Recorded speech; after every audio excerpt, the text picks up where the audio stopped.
Hey everybody, how's it going? This is Jack Devine, and I'm doing a quick little check-in here with everybody.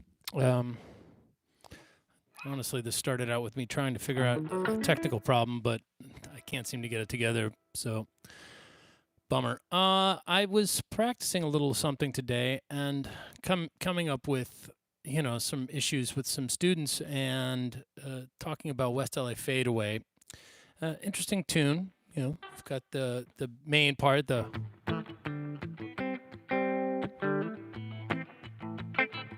basically an A minor bluesy groove.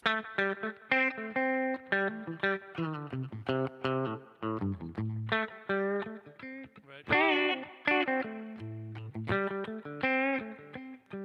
But most of my students that talk about this tune, they have trouble over understanding what to do. Sorry about that. Understanding what in the hell to do over this part. Don't want to buy it. I just want to rent it for an hour or two. All right. So what to do over that B7 to the E chord, right? And then last but not least, back to A. Okay. So I set up a little loop here that goes 1, 2, 3, 4, B7, E, back to A minor, and then 1, 2, 3.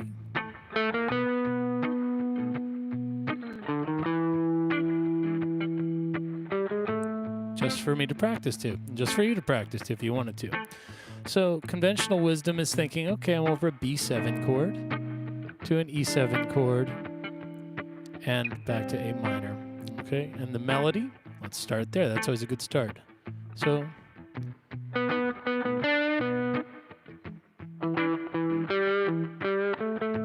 maybe an approach tone from a whole step below. I don't wanna, right? Don't wanna buy it. I just wanna rent it for an hour or two, right? Maybe a little bit of a push on that three, right?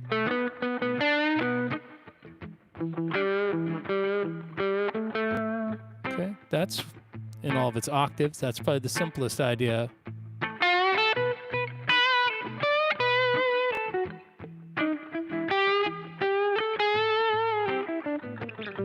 Sorry.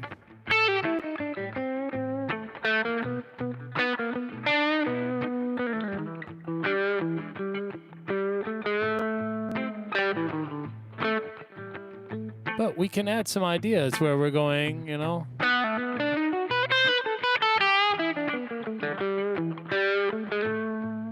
of commingle some approaches, okay? Some that might be a little bit, they kind of dominate the dominant, which is an old joke of mine. It's how to get control over playing over these secondary dominant chords and dominant chords generally, okay? So one of the options that we can utilize when we see these kinds of... Okay, we're playing the 5 of the 5, going back to minor 1, okay? So when we're playing the 5 of the 5, right, you've got some options, all right? You could definitely hear the sound of the B7 chord happening right in here, right? Over top of that.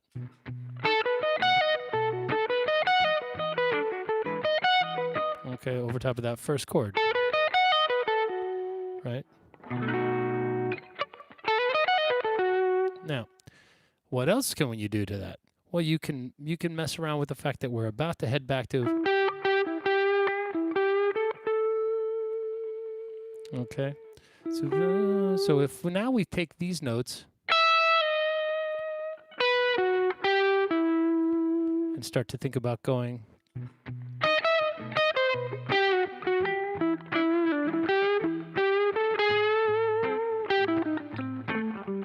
We're starting to get a little harmonic minor.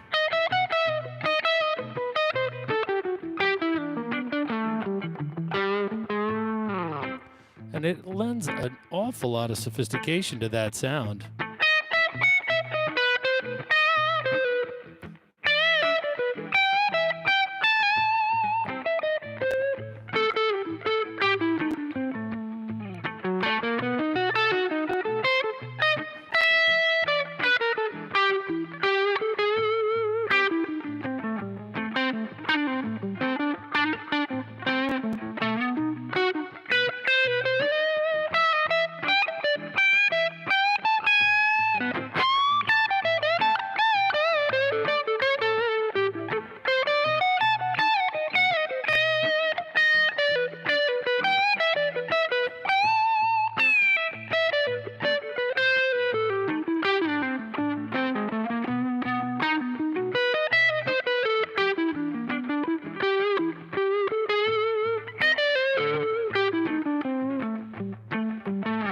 Okay, a lot of ideas going on there. Okay, so what am I doing? How am I getting that kind of, you know, snake charmery?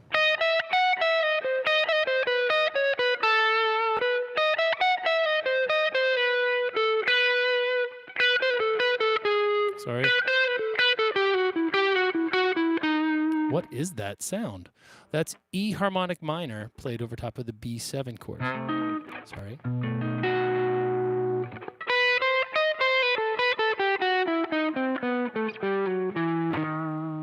Okay, so 1, 2, 3, 4.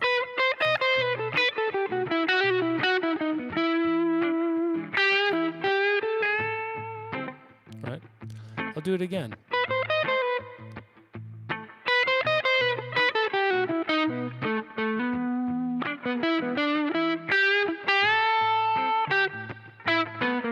Okay, so E harmonic minor is basically E minor,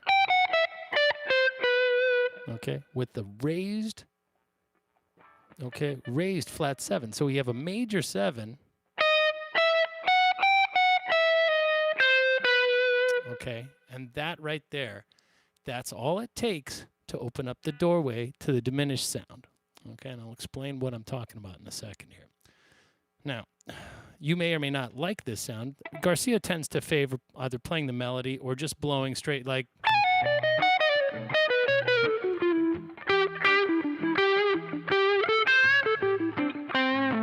More like a, you know, diminished sound, dominant sound.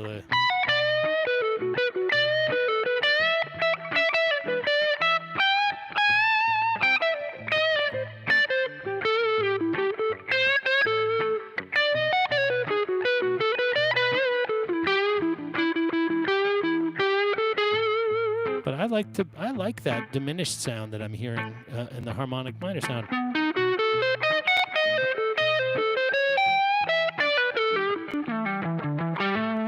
For a second there. So you can utilize that for sure. You've got, so the notes that we're hearing,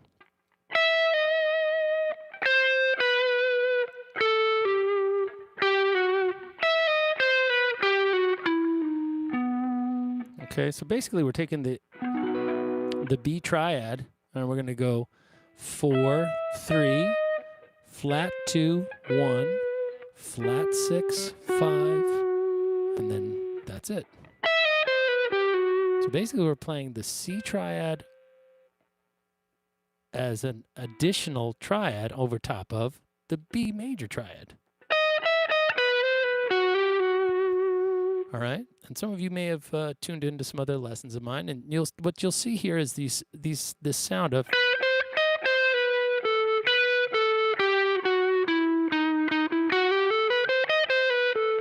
Now, right there, what is that? That's a minor third, right? Okay, that's the minor third between the third of our B chord and that flat 2. Okay, now watch what happens here. You get this minor third and this minor third and this minor third. Okay, and all it takes is one more. So now we've got our diminished sound.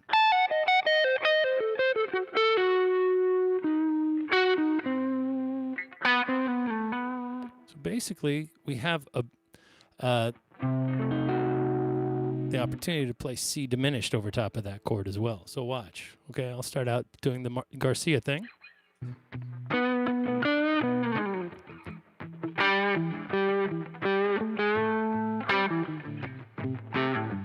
Okay, harmonic minor.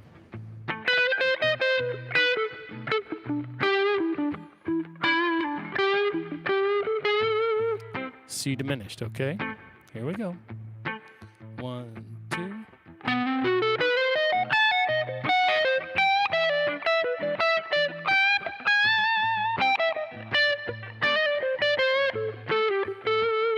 Right?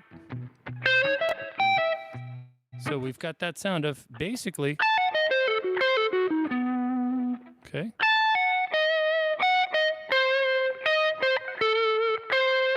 And if you look at what's going on, there's still a B7 triad right there. All we're doing is, though, we're just taking this C note and putting it right there.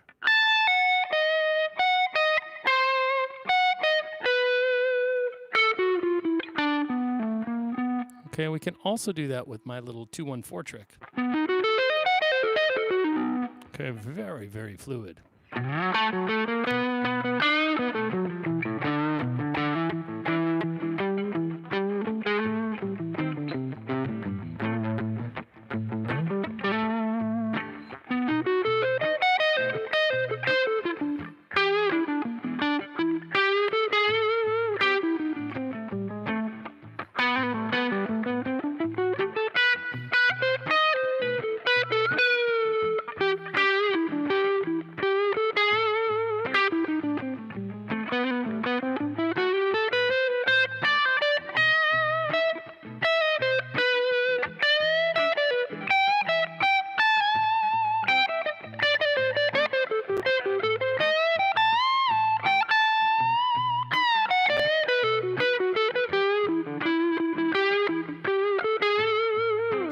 Okay, so that's 3 little flavors that you can do over that, right? One is just kind of straight up blues.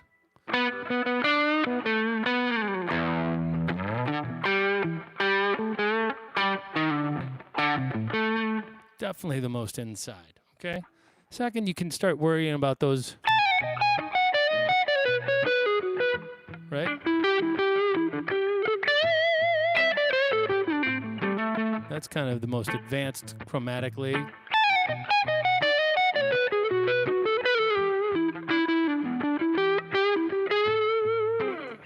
Okay, and that's taking advantage of this B sound. Okay, B7.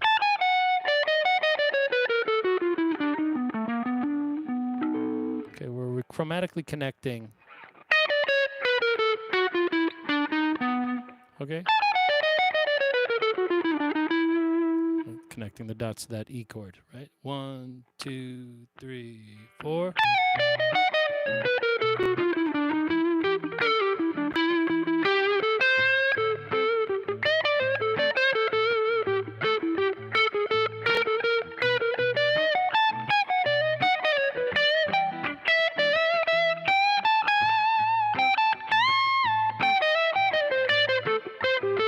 Diminished.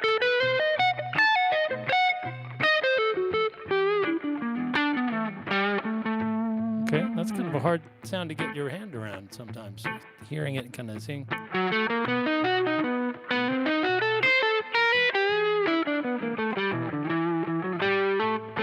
So I'm going to do it right here. Right?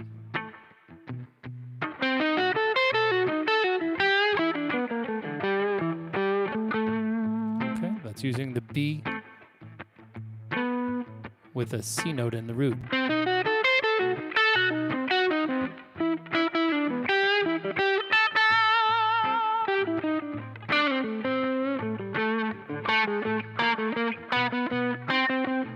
Okay, there's a lot of tension in there, right?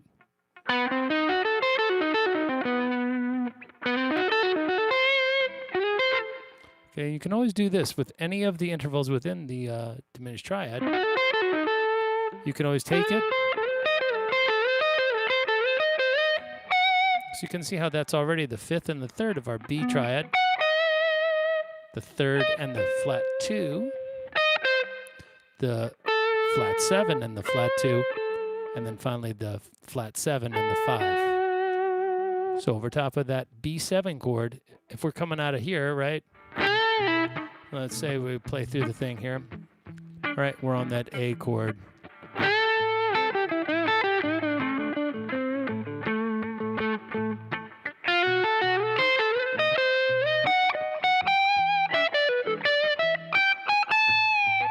Pretty fun, right? So we're doing that.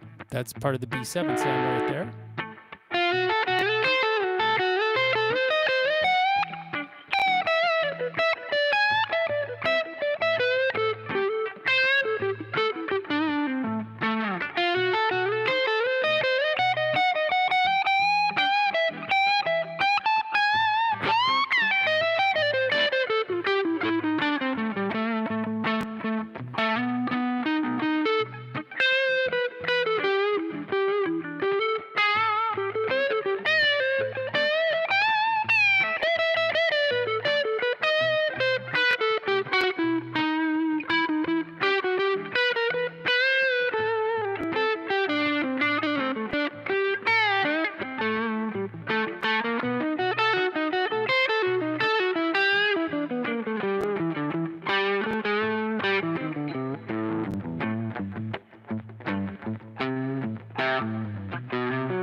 again, that was C diminished triads, right?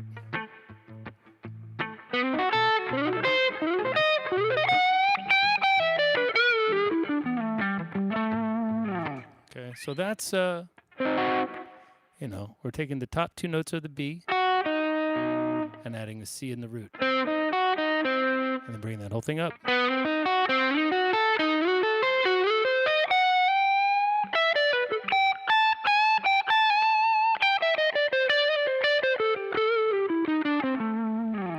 Okay, now I think I've pretty much exhausted my ideas, but really it's the B7 sound. And that's going to be a 2-1-4 on the starting on the A, D, and then we come to the G and do the same idea. And then throw the middle finger back down. 2-1-4, 2-1-4, 2. Okay.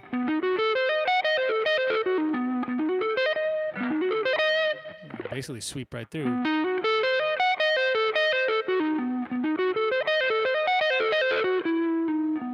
Okay, then you want to get into your E blues. Okay, right from there.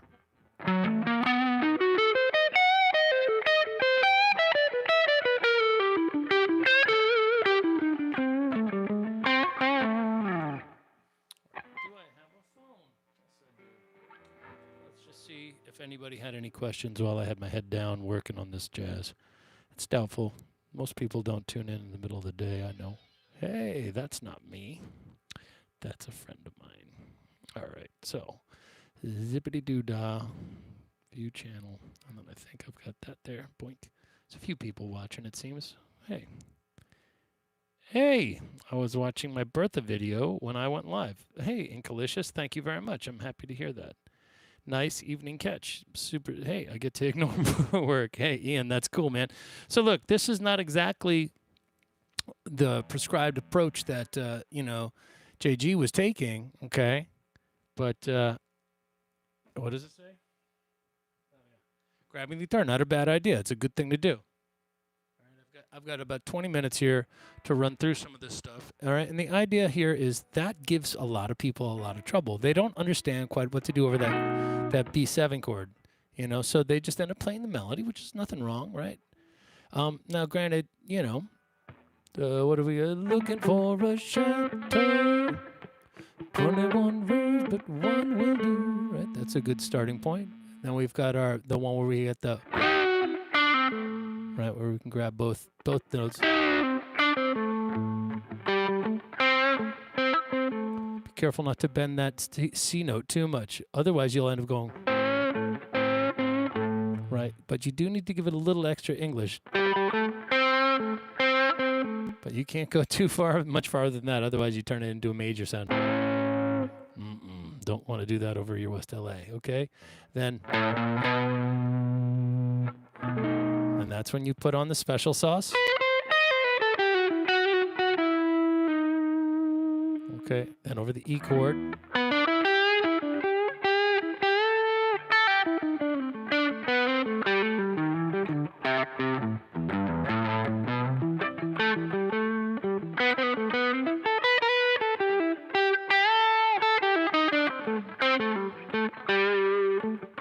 Up.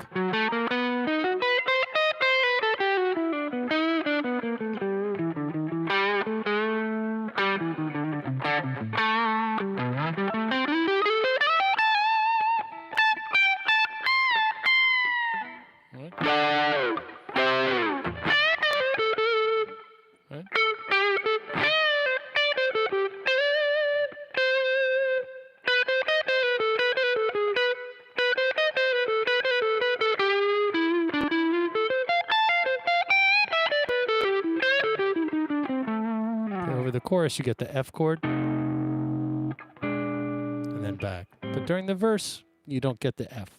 Okay, that's the one thing to remember if you know about that shit. All right. Now, some people would say, hey, why not look at playing altered lines over top of that E7, you know? So that's largely the same ideas, though. We're going to hear a flat 3, all right, a major 3. That kind of sound. That's a cool sound. All right, I like that. I also do like the sound of chromatically connecting the 7 to the root. Okay, so when we're doing this, you'll hear like that kind of sound. But rather than fingering it like that, if you do it like this, I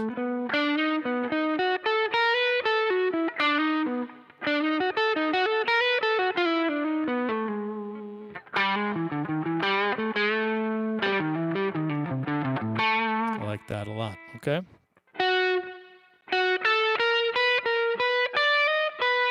Okay.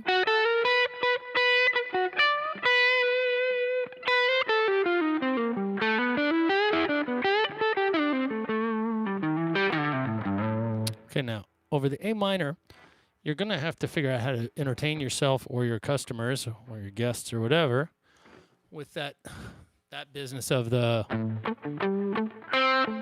and you can't play the melody every time.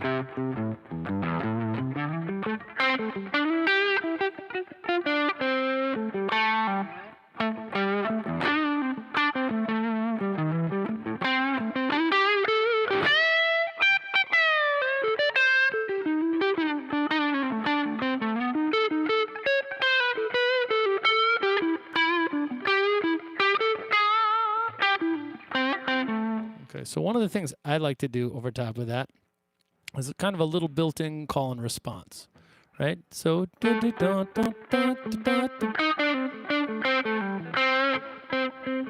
of play a little bit of the melody and then riff out for a second.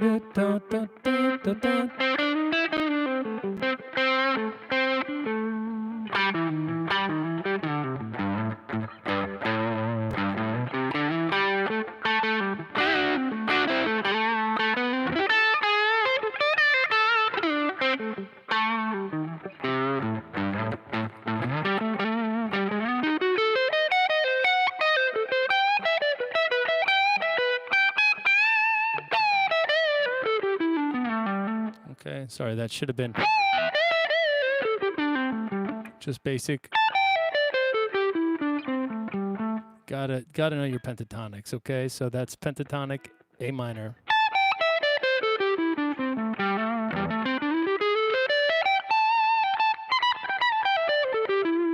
Okay, so that's my general strategy over top of the main bulky part of the verse.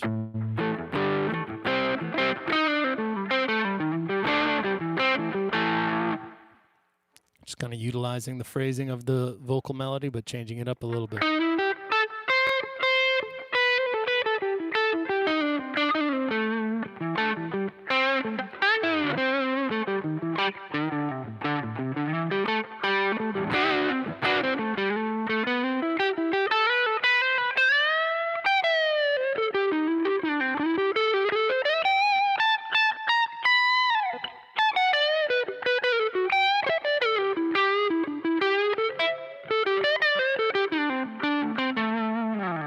Real bluesy. I don't use the same howling, screechy, kind of super fuzzed out sound that Garcia used in the latter half of his career. You know, hey, I'm glad you're catching it too, man. Oaks Legal Tech, good to see you. Hey, fishy fish. So that's really all there is to say about this. You can keep going with this idea. Obviously, when you see the harmonic minor scale applied over top of this B sound, what we're really seeing is just a bit of a let's go. What does that mean? Let's go. I'm not sure. All right, so what we're going to be seeing is this harmonic minor framed along the B7 chord. Okay, so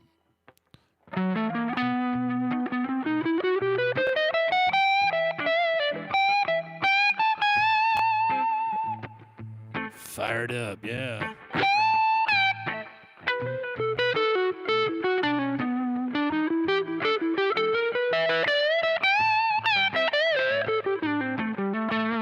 So I'm just working on that one little turnaround.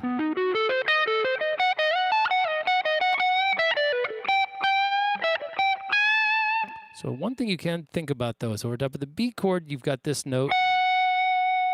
Over top of the E chord, you've got,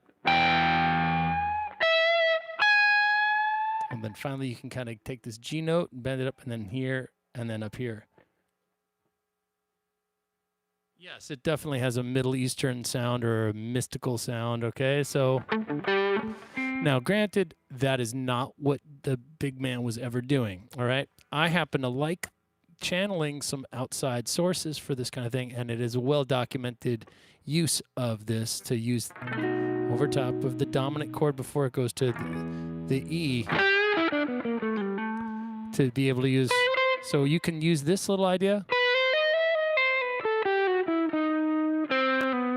Just look out. You don't want to play any C sharps over top of the B chord, okay? If you decide to not play the Middle Eastern thing, don't think that this is just a B7 chord like any old Mixolydian sound. It's not. It is not going to sound good doing that. Here's a quick turnaround, right? We come.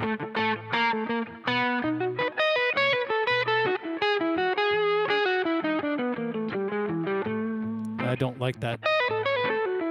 The true mixo. Maybe blues.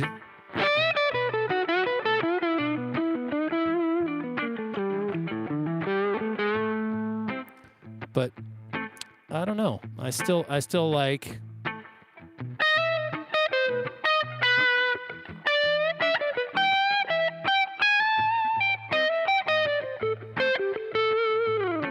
Okay. Melody is straight ahead.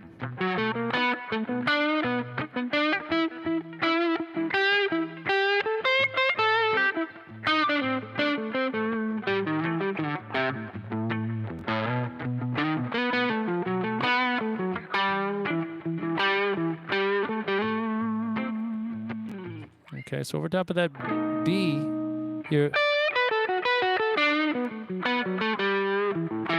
that kind of thing.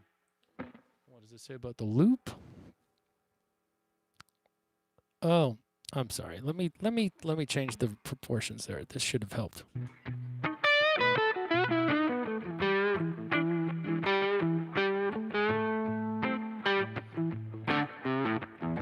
Yep. So Snake Charmer.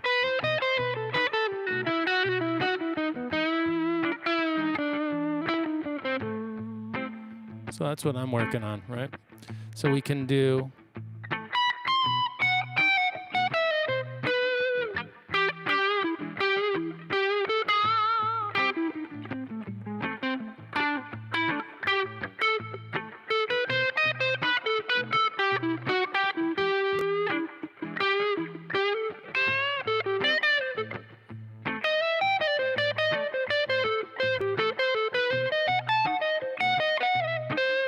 Shit, I fucked that up. Pardon me. See if I can do some of that.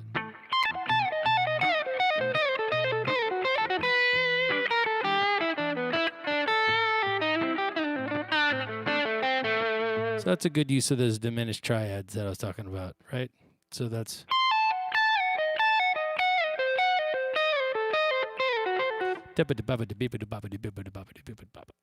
Okay, what does that say? Love your what? Love my inversions. My wife said that too. All right, so check it. You've got, you know, this idea of using this.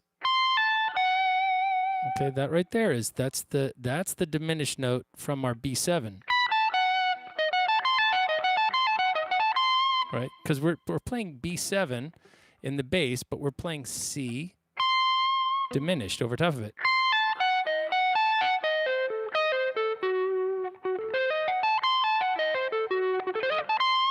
Okay, so you don't have to actually hover through go through the whole deep bobbity boobity bobbity. It's a little too sequential, I agree, but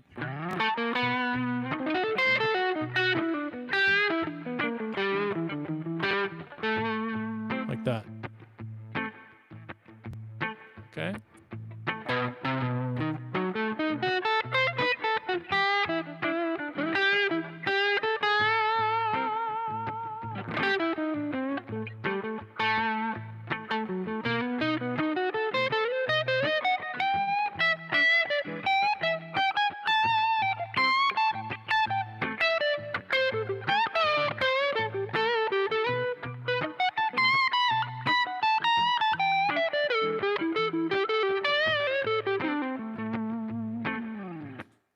so it's not the Garcia sound, but it is musically viable. Let's go. I'm on my lunch break so I can watch live, but no guitar? Oh. Sorry, buddy. I can't help you out there. Would an alternate sound too foreign? Or are you saying altered? Did you mean to write altered? Altered would not be my first choice. Okay. You know, I mean, you know, I'm still more inclined towards that C diminished sound. So if we're thinking about that, you mean you can bring it back here and do the same thing, right? Like that kind of thing, right? So let's take it from the B.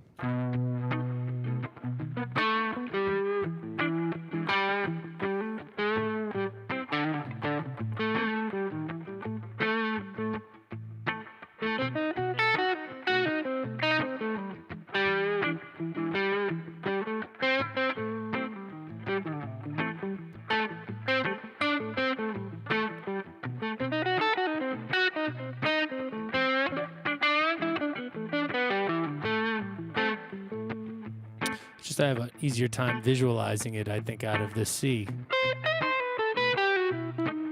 over top of that sound.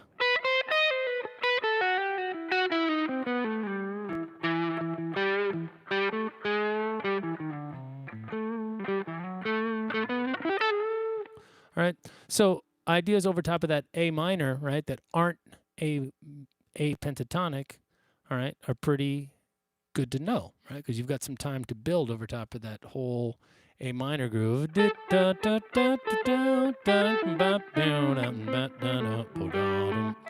Right? So lots of flat 5.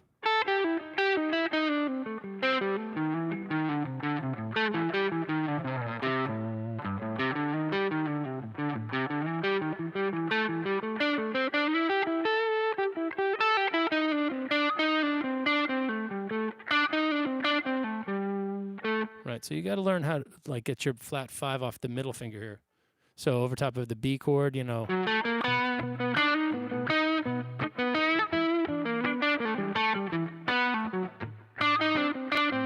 Over top of that A minor.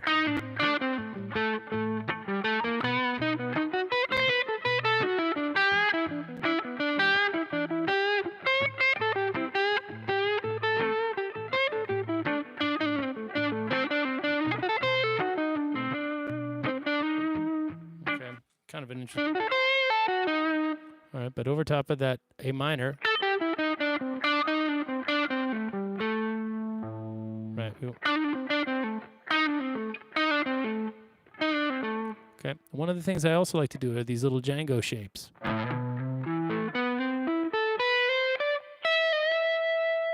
Like that.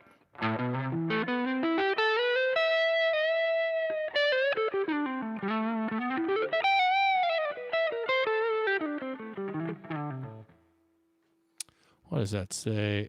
It's nice to throw in the diminished like on the help on the way quote. Well, I mean, that's just, unfortunately, that's just me showing my slip a little bit there. I don't really have too much depth in my diminished chops. You know, I have a couple of ideas and, you know, I don't use it too much. So it's not a bad thing for me to think about it in the terms of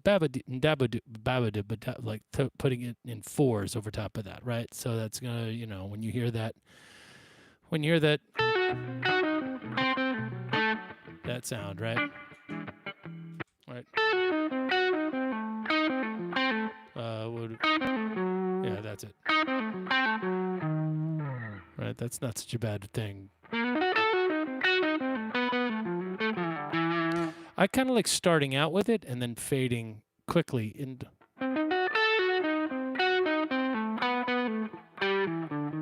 Like that kind of thing right there. I just saw another little quote come up. You have plenty of chop, silly goose.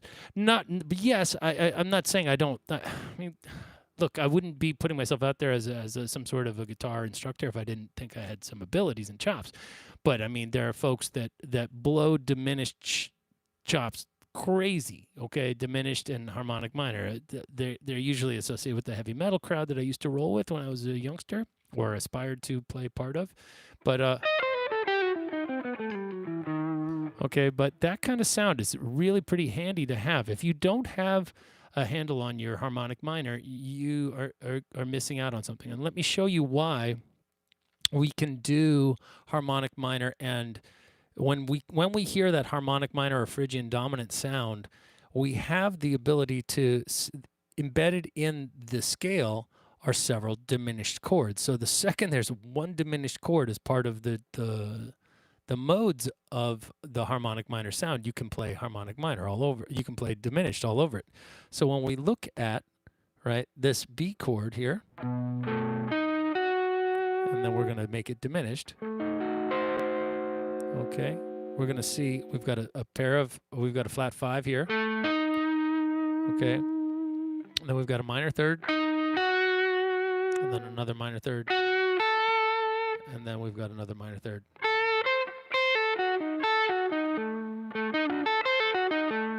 Okay, so when we get up to that B7,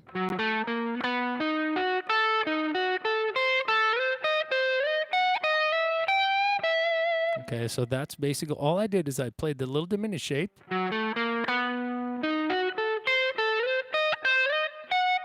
See how I'm taking advantage of that? Okay.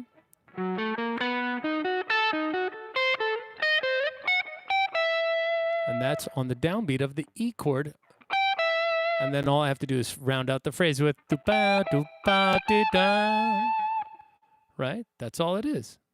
So 1, 2, 3.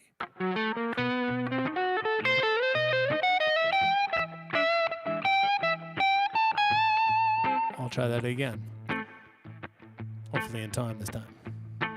Ah! 1, 2, 3.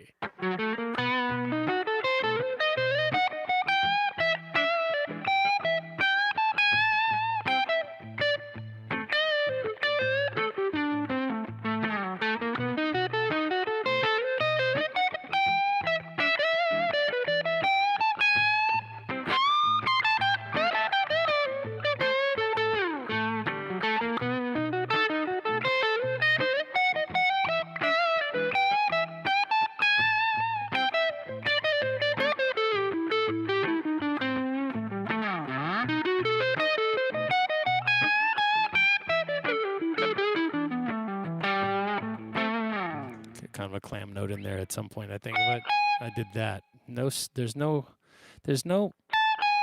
it's like, so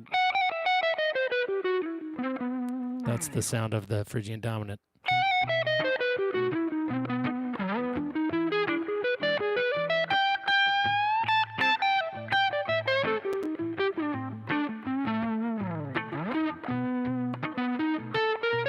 Oops, that was wrong. It's easy to get turned around, folks, up the neck on some of these diminished shapes. I am rusty when it comes to that stuff. But this one works nice.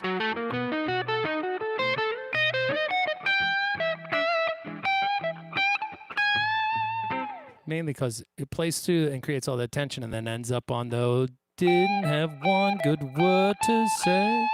And this is a prime example of the 1 fret bend for resolving the sound over top of that E7 sharp 9 chord that I didn't have one good word to say, because there's definitely a major third in there, but Garcia's hitting the G with his voice. I didn't have one good word to say. So over top of that, you've got the ability to go at the very end, and you can push up from there. Okay, like that kind of sound. I got to be very mindful of how long I run today because I have a 5 o'clock. Then, oh, I got to go. Shit.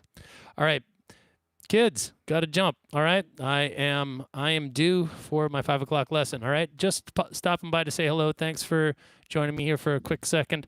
Gotta blaze.